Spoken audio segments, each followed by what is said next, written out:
So அதெல்லாம் ஒரு video போடவே மாட்டேன். பிகாஸ் இந்த மாதிரிலாம் நம்ம பேசி போட்டோம்னா அது போய் சேருமா, அதை புரிஞ்சுப்பாங்களான்றதே நான் ரொம்ப யோசனையாக இருப்பேன் எப்பவுமே. But still I making a video.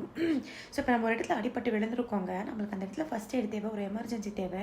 But still people are chanting Jai Shriram Jai ஸ்ரீராமன் நம்ம கத்தி சொன்னால் மட்டும் அவங்க பொழைச்சிருவாங்களா? அவங்களுக்கு டக்குன்னு ஆம்புலன்ஸ் வருமா?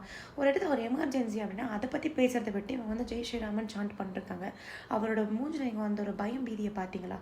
உயிருக்கு போராடுற ஒருத்தவங்க நின்றுட்டு இருக்கிறப்ப அவருக்கு உங்கள் அப்பா வயசு எங்கள் அப்பா வயசு அவ்வளோதான் இருக்கும். ஒரு 55 60 இயர்ஸ் அவருக்கு இருக்குது. அவர் இங்கே ஹாஸ்பிட்டலுக்கு கூட்டின்னு போவீங்களா? இல்லை அடிப்பட்ட இடத்துல குடலை கையில் பிடிச்சிட்டு இருக்காரு. அவர்கிட்ட போய் நீங்கள் ஜெய் ஸ்ரீராமன் சாண்ட் பண்ணுறீங்களே. ஏங்க உயிருக்கு போராடுறப்ப தான் ஜாதி மதம் பற்றி பேசுவோமா? அப்போயாச்சும் நம்ம ஒரு ஹியூமனிட்டி காப்பாற்றணும் இல்லைங்க. மனிதாபிமானம் தான் இன்றைக்கி நீங்கள் பொழிக்க முடியும், நான் பொழிக்க முடியும். ஒரு ஸ்டேரி டாக்ஸை சாப்பிடிச்சாலும் ஒன்றை கேட்க மாட்டேறீங்க. இப்படி ஒரு மனுஷனுக்கானாலும் ஒன்றை கேட்க மாட்டேறீங்க.